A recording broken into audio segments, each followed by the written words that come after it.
Hello बच्चों, मैं अनुज Shukla physics online classes में आपका स्वागत करता हूं। कैसे हैं बच्चों? पढ़ाई सबकी ठीक से चल रही है? उम्मीद है सारे बच्चे ऑनलाइन आने वाले सभी वीडियोस को बहुत अच्छी तरीके से पढ़ रहे होंगे और अपने कोर्स को धीरे धीरे आगे बढ़ा रहे होंगे।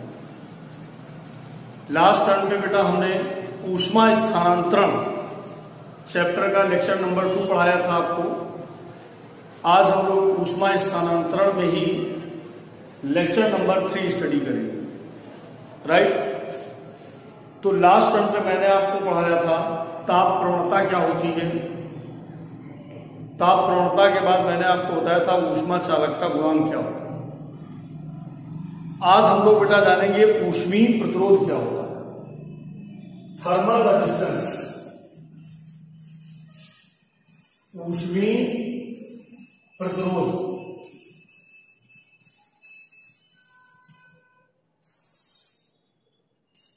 ऊष्मीय प्रतिरोध क्या होता है, थर्मल रेजिस्टेंस क्या होता है। जिस प्रकार से आपने कक्षा 10 में पढ़ा होगा वैद्युत प्रतिरोध पढ़ा है, इलेक्ट्रिक रेजिस्टेंस या इलेक्ट्रिकल रेजिस्टेंस। वैद्युत प्रतिरोध क्या होता है आप भूल चुके होंगे, मैं आपको फिर से याद दिलाता हूं।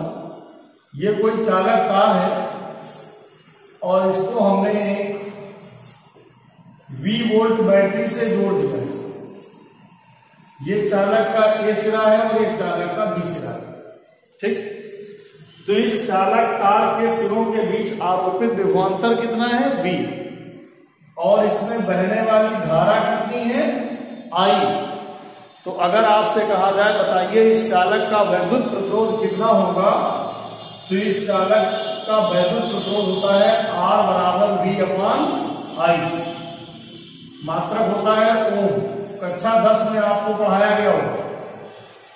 तो किसी चालक तार के सिरों के बीच आरोपित विभवांतर और उसमें बहने वाली धारा के अनुपात को ही उस चालक तार का वैद्युत प्रतिरोध कहते हैं। क्लियर? अगर बेटा हम वैद्युत प्रतिरोध में I के स्थान पर Q/T लिख दें, Q बराबर IT से I बराबर Q/T, तो हम लोग धारा को क्या कहते हैं, आवेश प्रवाह की दर। आवेश प्रवाह की दर। तो दूसरी इसकी डेफिनेशन क्या कही जा सकती है, किसी चालक तार के सिरों के बीच आरोपित विभवांतर और आवेश प्रवाह की दर के अनुपात को उस चालक तार का वैद्युत प्रतिरोध कहते हैं। कंफर्म? अगर किसी भी चालक तार में आवेश का प्रवाह होना है तो ध्यान रखिएगा एक सिरे का विभव ज्यादा होना चाहिए और दूसरे सिरे का विभव कम होना चाहिए। अर्थात चालक तार के दोनों सिरों के बीच विभवांतर होना चाहिए, पोटेंशियल डिफरेंस होना चाहिए। अगर पोटेंशियल डिफरेंस नहीं है तो किसी भी चालक तार से होकर आवेश का प्रवाह नहीं हो सकता। कंफर्म? तो इस प्रकार से अगर किसी चालक तार में आवेश को प्रवाहित करना है तो उस चालक तार के सिरों के बीच विभवांतर का होना आवश्यक है। तो किसी चालक तार के सिरों के बीच आरोपित विभवांतर और आवेश प्रवाह की दर के अनुपात को ही उस चालक तार का वैद्युत प्रतिरोध कहते हैं। कंफर्म? लेकिन बेटा हमें यहां पर वैद्युत प्रतिरोध नहीं पढ़ना है, हमें पढ़ना है ऊष्मीय प्रतिरोध, थर्मल रेजिस्टेंस। देखो बेटा ऊष्मीय प्रतिरोध क्या होता है, ये कोई चालक क्षण है। मान लीजिए कोई लोहे की एक रॉड है, लोहे की कोई एक रॉड है, इसके इस सिरे का ताप θ1 है और इस सिरे का ताप θ2 है, जबकि θ1 इज ग्रेटर देन θ2। यानी एक सिरे का ताप ज्यादा है और दूसरे सिरे का ताप कम है, तो इसमें ऊष्मा का प्रवाह बड़ी आसानी से हो जाएगा। इसमें कितनी ऊष्मा प्रवाहित हुई, कैपिटल Q। तो जिस प्रकार से आवेश के प्रवाह के लिए चालक तार के दोनों सिरों के बीच विभवांतर का होना आवश्यक है, इसी प्रकार से किसी क्षण में ऊष्मा के प्रवाहित होने के लिए क्षण के दोनों सिरों के बीच तापांतर का होना आवश्यक है। क्लियर? तो किसी चालक तार के या किसी चालक क्षण के सिरों के बीच तापांतर θ1 माइनस θ2 तथा ऊष्मा प्रवाह की दर, इसमें होता है आवेश प्रवाह की दर, इसमें होता है ऊष्मा प्रवाह की दर। ऊष्मा प्रवाह की दर को हम कैपिटल H से प्रदर्शित करते हैं। किससे? कैपिटल H से। यही इस चालक क्षण का ऊष्मीय प्रतिरोध कहलाता है। कैपिटल R से इसको भी प्रदर्शित करते हैं। तो ऊष्मीय प्रतिरोध की परिभाषा क्या बनी? किसी चालक क्षण के सिरों के बीच तापांतर और ऊष्मा प्रवाह की दर के अनुपात को ही उस चालक तार का वैद्युत प्रतिरोध कहते हैं, सॉरी ऊष्मीय प्रतिरोध कहते हैं, थर्मल रेजिस्टेंस कहते हैं। क्लियर है? तो सेम एज डेफिनेशन, जैसे विभवांतर और आवेश प्रवाह की दर के अनुपात को वैद्युत प्रतिरोध कहते हैं, ऐसे ही तापांतर और ऊष्मा प्रवाह की दर के अनुपात को ऊष्मीय प्रतिरोध कहते हैं। क्लियर? अब इसके बाद हम ऊष्मा प्रवाह की दर क्या है? तो यदि किसी चालक तार से होकर t समय में कितना आवेश प्रवाहित हो रहा है? Q, तो एकांक समय में कितना प्रवाहित होगा? Q/T। किसी चालक क्षण से एकांक समय में प्रवाहित ऊष्मा की मात्रा ही ऊष्मा प्रवाह की दर कहलाती है। H से इसको प्रदर्शित करते हैं। H बराबर Q/T होता है।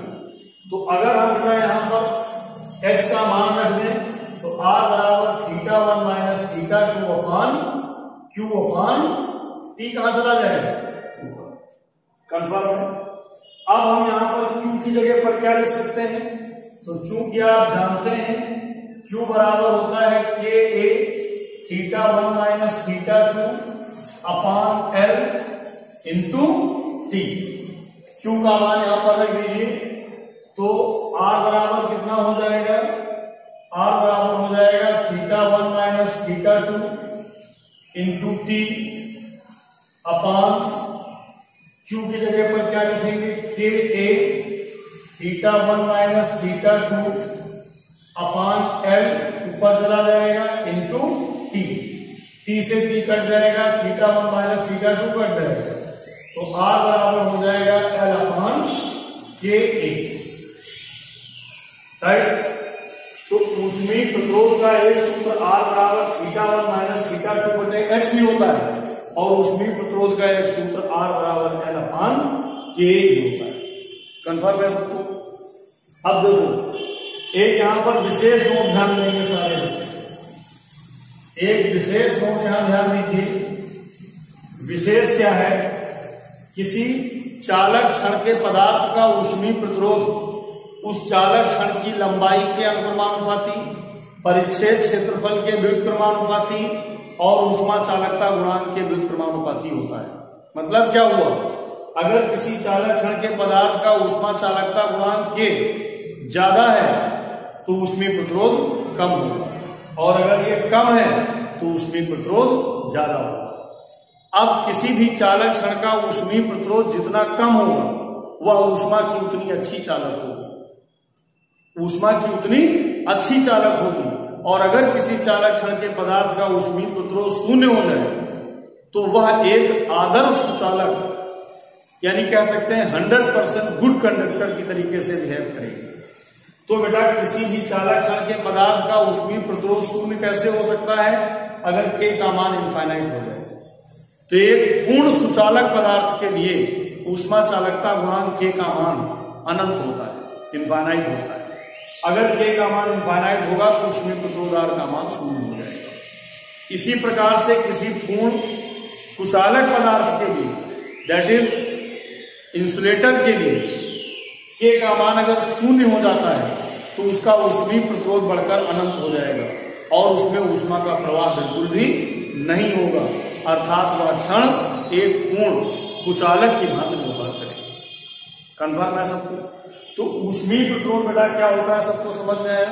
अब हम लोग जानेंगे ऊष्मीय प्रतिरोध का मात्रक और विमीय सूत्र। अब इसके बाद हम लोग जानेंगे ऊष्मीय प्रतिरोध का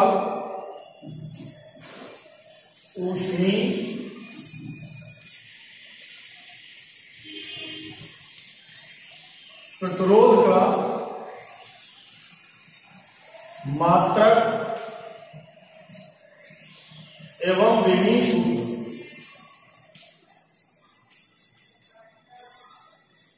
unit and DF of thermal resistance. चूंकि आप जानते हैं R बराबर होता है L/K। इससे बेटा जब इसकी यूनिट हम निकालेंगे तो लंबाई का मात्रक क्या हो जाएगा, मीटर। ऊष्मा चालकता गुणांक का मात्रक क्या होता है, किलो कैलोरी अपान मीटर सेकेंड डिग्री सेल्सियस। और क्षेत्रफल का क्या हो जाएगा, मीटर स्क्वायर। ये मीटर से मीटर स्क्वायर कट जाएगा तो ये आ जाएगा सेकेंड डिग्री सेल्सियस अपान किलो कैलोरी। ये इसकी unit find. Okay, now it's DF. Second का टी हो जाएगा, डिग्री सेल्सियस का थीटा हो जाएगा और किलो कैलोरी का mL/T-2। जो ऊष्मा का होता है वही ऊर्जा का जो होता है वही कार्य का होता है, mL/T-2। तो ये बेटा कितना हो जाएगा, m-1। L ऊपर जाएगा तो -2, T ऊपर जाएगा तो +4 हो जाएगा और थीटा हो जाएगा। तो ये हो गया m-1, L-2, T4 और थीटा। समझ में आ गया सबको? कोई डाउट किसी को? तो इस प्रकार से ये ऊष्मीय प्रतिरोध हो गया। नोट करो बेटा सभी बच्चे इसको।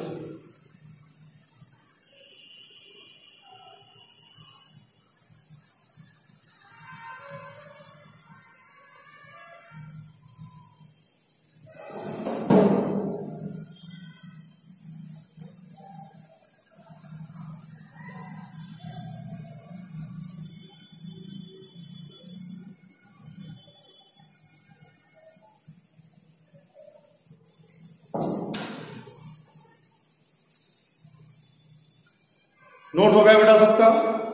तो अब हम लोग इसके बाद इसमें जब आगे बढ़ेंगे तो जानेंगे श्रेणी क्रम में जुड़े दो चालकों के संधि का ताप, जंक्शन का टेम्परेचर क्या होता है। ओके,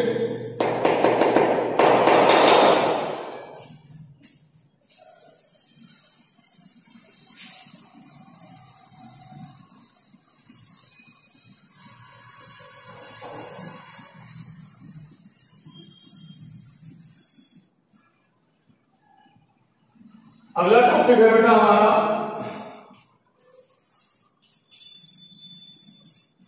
श्रेणी क्रम में जुड़े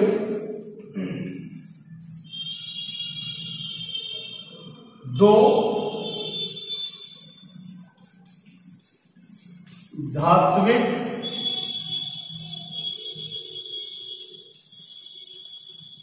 टुकड़ों के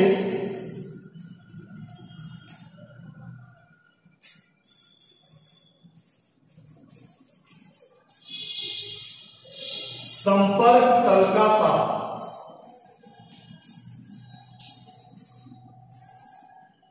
राइट, अगर कोई भी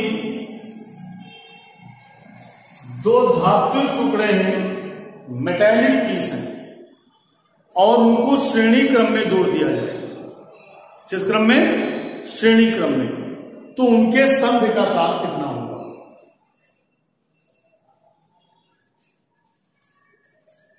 देखिए ध्यान में, जैसे ये दो टुकड़े हैं, देख रहे हैं आप, और इन दोनों टुकड़ों को श्रेणी क्रम में ऐसे जोड़ दिया जाए, इस प्रकार से इनको ऐड किया जाए। तो ये इसका पहला सिरा, ये इसका दूसरा सिरा, ये इसका पहला सिरा, ये इसका दूसरा सिरा, यानी पहले टुकड़े का दूसरा सिरा और दूसरे टुकड़े के पहले सिरे से जोड़ दिया जाए, तो ये कहलाता है श्रेणी क्रम में जोड़ना। क्या कहलाता है, श्रेणी क्रम में जोड़ना। कंफर्म? अब देखो इधर, जहां पर दोनों का ज्वाइंट सेक्शन है, आप ध्यान से देखिएगा, मैं दिखा रहा हूं आपको। ये दोनों हिस्से जहां पर जुड़ रहे हैं, ये हिस्सा दिखाई पड़ रहा है ज्वाइंट सेक्शन, यही कहलाता है संधि। संधि का मतलब होता है जहां पर दो चीजें मिलती हैं, उसी को हम लोग बोलते हैं संधि यानी जंक्शन, या इसी को हम लोग कहते हैं संपर्क तल। क्या कहते हैं? संपर्क तल। तो इसी संपर्क तल का टेम्परेचर हमें फाइंड करना है, निकालना है। देखो ये दो टुकड़े हैं,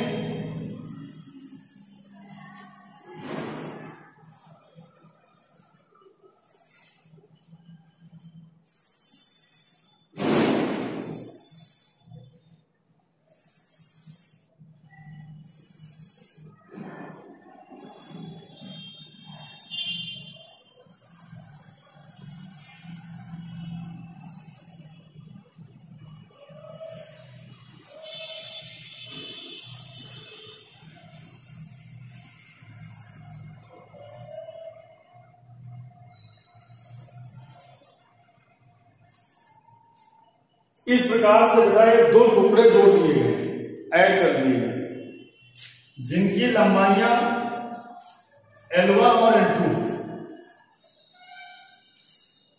इनकी लंबाइयां L1 और L2, परिच्छेद क्षेत्रफल समान है, सभी के क्रॉस सेक्शन एरिया इक्वल है, राइट। पहले टुकड़े के खुले सिरे का ताप θ1 है और दूसरे टुकड़े के खुले सिरे का ताप θ2 है, और दोनों का जो ज्वाइंट सेक्शन है, जहां पर दोनों टुकड़े जुड़ रहे हैं, जिसको संधि कहते हैं, जंक्शन कहते हैं, इसी को हम लोग बोलते हैं संधि, या इसी को हम लोग कहते हैं संपर्क तल, संधि या संपर्क तल। इसका टेम्परेचर हमें फाइंड करना है। पहला टुकड़ा जिस धातु का बना है उसके पदार्थ का ऊष्मा चालकता गुणांक K1 है, और दूसरा टुकड़ा जिस पदार्थ का बना हुआ है इसका ऊष्मा चालकता गुणांक K2। कंफर्म? चूंकि किसी भी चालक क्षण में जो ऊष्मा प्रवाह की दर होती है वो किस पर डिपेंड करती है? वो डिपेंड करती है उसके परिच्छेद क्षेत्रफल पर, क्रॉस सेक्शन एरिया पर। चूंकि सबके परिच्छेद क्षेत्रफल क्या है? समान है, इसलिए इनमें सब में ऊष्मा प्रवाह की दरें जो होंगी वो भी दोनों टुकड़ों में क्या होंगी? समान। ये इसमें कितनी ऊष्मा प्रवाहित हो रही है? Capital Q। क्लियर? डायग्राम बनाओ बेटा सभी लोग।